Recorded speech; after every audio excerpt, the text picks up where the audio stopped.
everybody and welcome back to my YouTube channel. If you're new here, then hello, my name is Shauna Astle and I am the creator of the DMP Diaries. So we're going to get straight on with today's video, which is very close to mine and many others' hearts. This week, the week that the video is being uploaded, from the 7th to the 13th, I believe, is Self-Awareness Week for sexual assault and violence and all of the other horrible things out there that are along those lines. Week to spread awareness, basically. So I wanted to contribute to this. I wanted to spread awareness. I wanted to show support to those that need it, and I wanted to try and help others feel safe and others prevent this from happening, even though it shouldn't need to be prevented. But unfortunately, this is the world that we live in.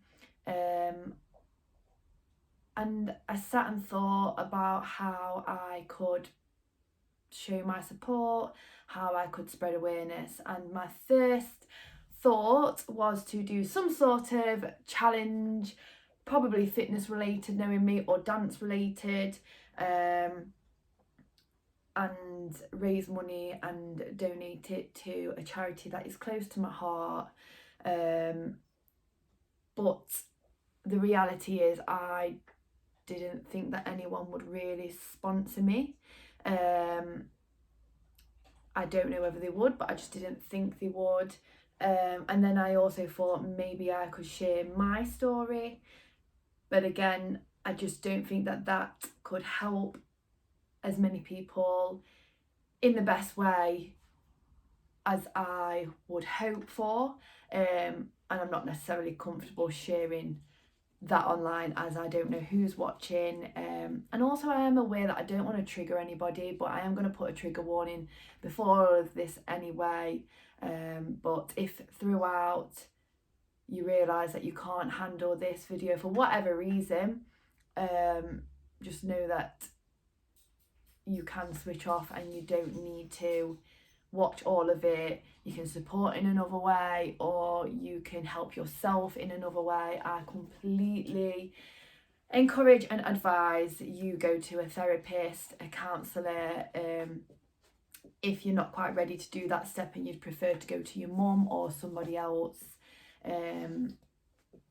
then take those steps. Just don't do it alone. And if you are comfortable enough to watch this video, you'll realise why I'm saying that, because I struggled at first to tell people, apart from my cousin, and also bottled emotions up for years without even realising it. So this isn't a story about me. I want to share some of my emotions and whatnot, but not the experience itself. And also I just want to help with safety and everything like that. So if this video seems important to you and seems okay for you, then please keep watching.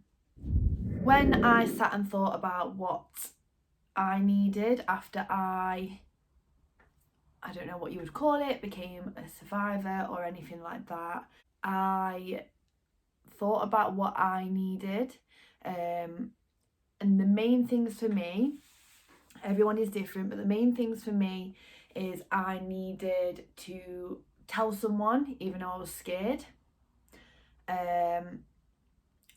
I needed to know that I was okay. So I actually made myself ill. I went to the doctor so many times, but I had to know that I was okay. And I also just needed to make sure everyone around me was okay, especially even nowadays, if a friend goes out and their phone dies, I freak out when they tell me that the phone's died the next day, and I'm like, why didn't you buy a portable charger or something like that? So yeah, for me that's pretty much what I needed, but I didn't necessarily know I needed some of that stuff at the time. I needed to just experience my emotions, but it was scary. Even when I told people, like my mum and my best friend at the time, it was scary, and my coping mechanism was to suppress those emotions, which I would encourage you not to.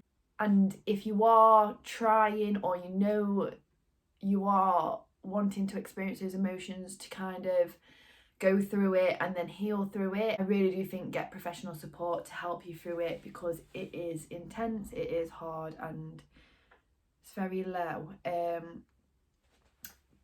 So that's kind of what I needed. And there's so many male, female, girls, boys, young, older people that this happens to, and I sit and think, like, how could we stop it? I don't know whether we could ever stop it, but we can prevent it, and I know we shouldn't have to. But in this video I am going to talk about how I feel safer knowing that I'm preventing it or taking safety measures and whatnot. So I still dance, and I want to just quickly talk about this. I dance, I've danced my whole life. I was full-time performing, full-time training. I'm now just doing it on the side, and the general population, male and female, surprisingly, when you're working, they can kind of, I don't know, I really don't know, because it wouldn't go through my mind, but they can think, oh, I can touch her, whether it's on your back, stomach. Like I say, I've had females do it, but private parts, it's used to be irregular.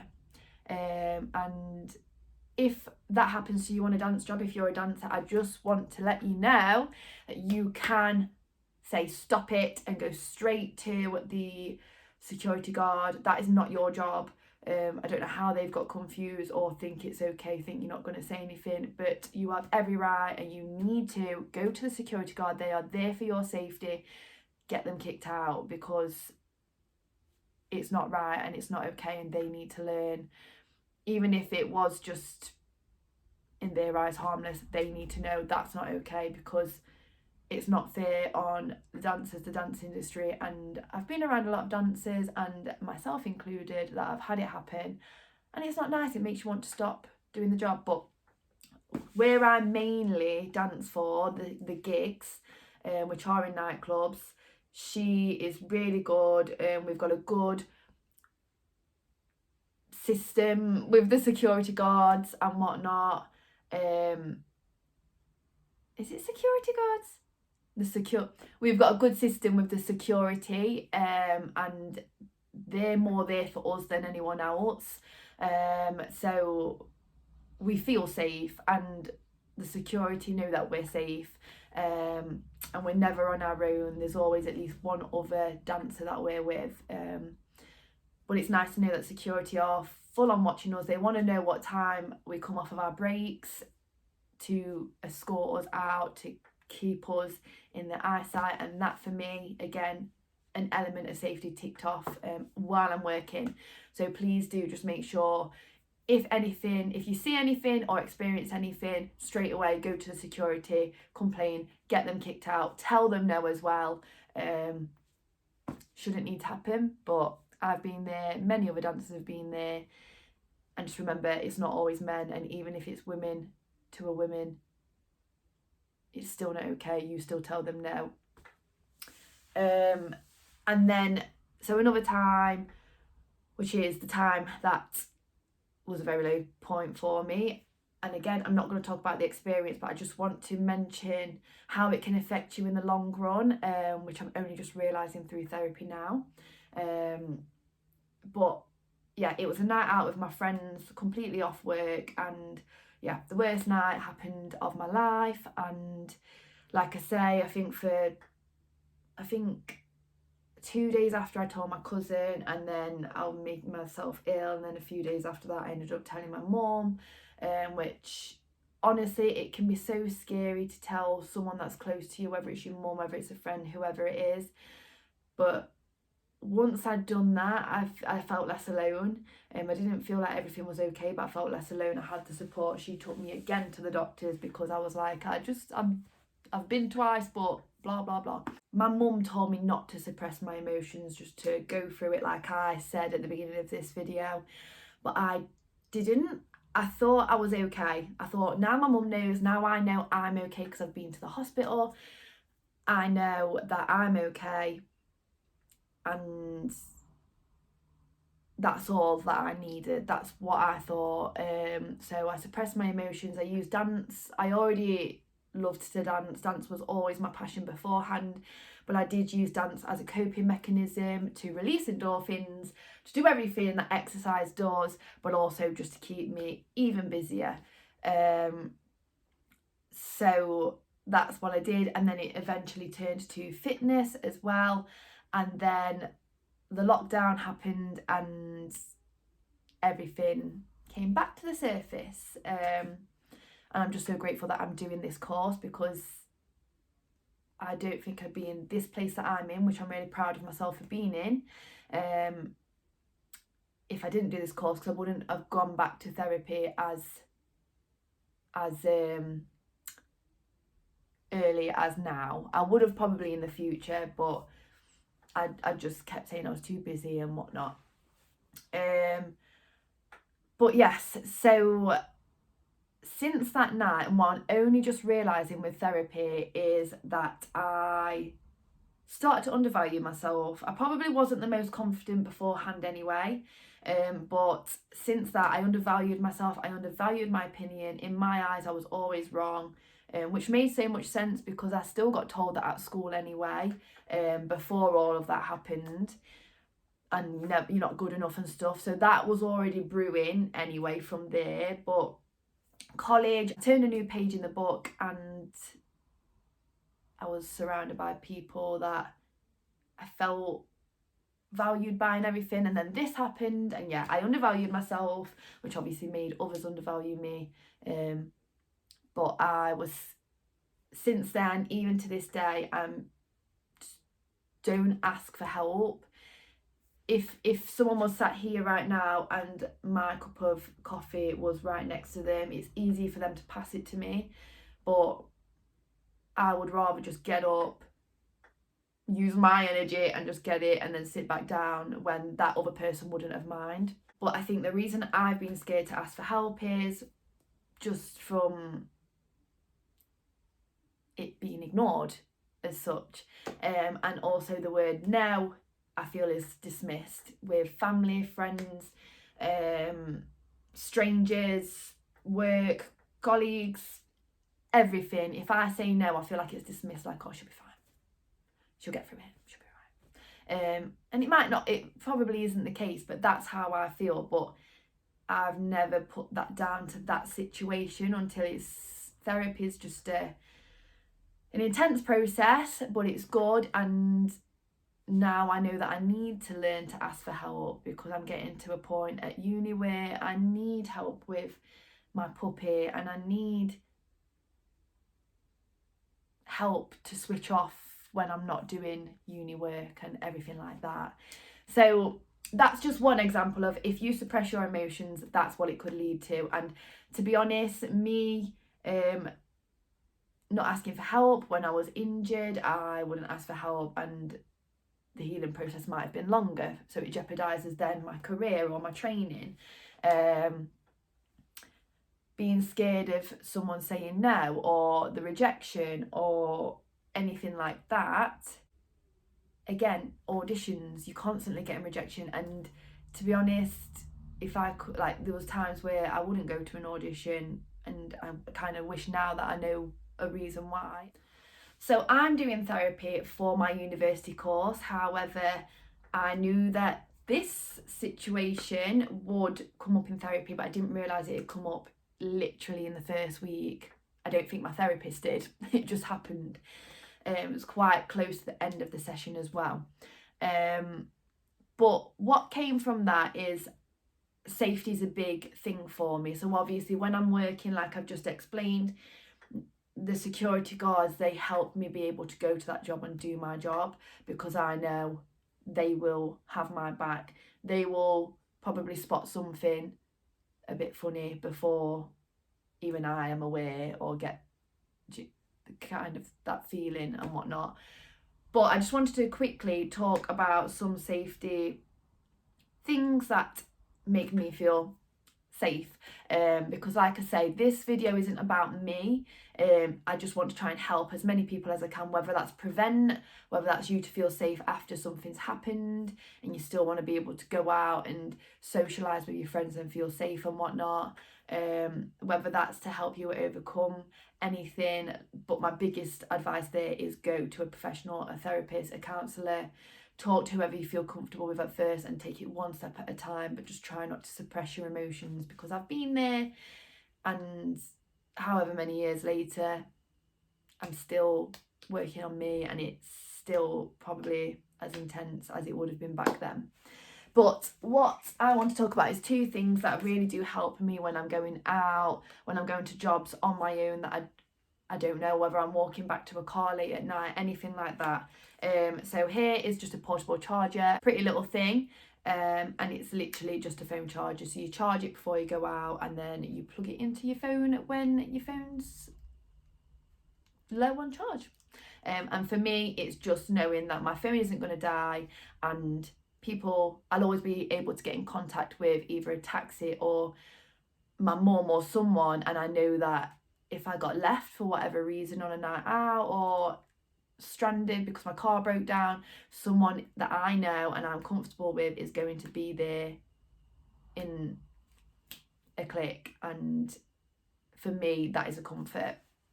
Another one is this. I've recently had this bought for me, but it is basically, so I've never used it, thank the Lord, and hopefully I'll never have to, but you lift it up and this is like a spray. I don't know what spray it is, but it is legal. It's not pepper spray or anything, but it is legal, and you do spray it in their eyes, and I think it says nose or mouth as well. You've got a retractable thing there. You connect it to your phone through Bluetooth, and your emergency contacts on your phone will get notified if you use this. There's an alarm as well, so I think if you pull it hard enough and press it, an alarm goes off so people around you are aware. And yeah, tracking device. So if it was happening, anything uncomfortable was to happen to me and I felt out of control, I could do this. Everyone in my emergency contact list on my phone will get notified, and they'll get a location to where I am, and they will come and help me. Which again is a comfort, because I've always been worried that no one knows where I am, or no one even knows that something's wrong. So yeah, the mind's a very powerful thing. But yeah, if they can help, it doesn't have to be those ones, but look for them on Amazon, anything like that. And yeah, if that helps, if it's even just a comfort blanket and you know you're never going to have to use them, especially the second one, I will link it down below, or try and find it down below, because I don't actually know what it's called. I think it begins with a P or a T. Then yeah, get them. It's worth the investment and your safety and also your peace. I just want to say that I wish that I never went through this. I wish that if you're watching this and you've been through something like this, you've never gone through this. I hope that it never happens to any of us again.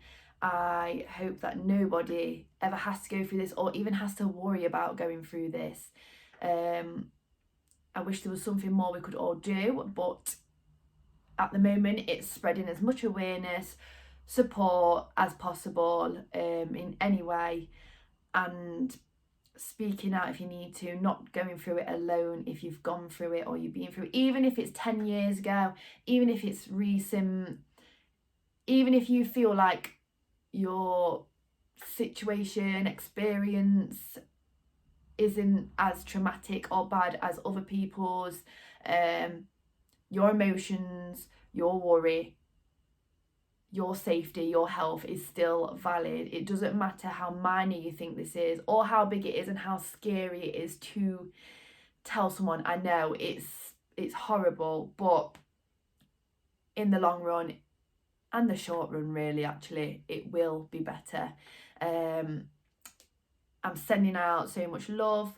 I will link loads of charities and support groups down below, as many as I can find. I will link the safety things that I've advised down below. If you're watching this and something else helps you, please, I am all for sharing in the comments below. It might help me, it might help others as well. We need to stick together. And another thing that I did want to mention is there's an Instagram page that I follow, and it is a support trust, a charity that I want to support, and it's the Survivors Trust, and they've started a project, a campaign that is basically #Checkwithmefirst. Now this isn't something that I struggled with, but I completely see how people would. So what it is to basically get training and get the support from the NHS to be able to just nurses and anyone that is supporting a patient that has gone through something like this, to help them feel at ease. So to let them know beforehand what will be required in terms of procedures, information. So a lot of people may not want to relive that trauma, but I understand why a nurse might need to know details. However, it's nice for the patient to be prepared, to have support with them, or to decide that they're not ready yet. If they're not ready, they're not ready. And also just to explain the procedure as they're doing it, ask if it's okay to do something, just allowing that patient to have control because they lost control whenever it was. So I just wanted to mention that as well, and I will put a link to that down below. I think it's on a website or the Instagram page at least. I'll put that down below just in case you want to get involved. But yeah, it's #Checkwithmefirst. Like I say, I didn't struggle with that. Once I'd told my mum was with me, I wanted just everything done as quick as possible to forget about everything. And I didn't feel pressured to say things that I wasn't comfortable. In my eyes, I wanted to say everything, so I knew that I had the reassurance that I didn't leave something out and something didn't get tested that should have got tested, for example. So yeah, definitely check that out below, and if you can spread awareness with that however you want to.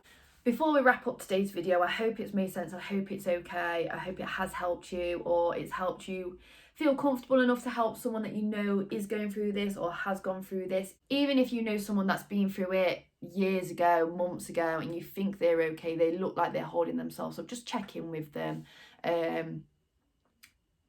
Because even if they are okay, they'll appreciate it.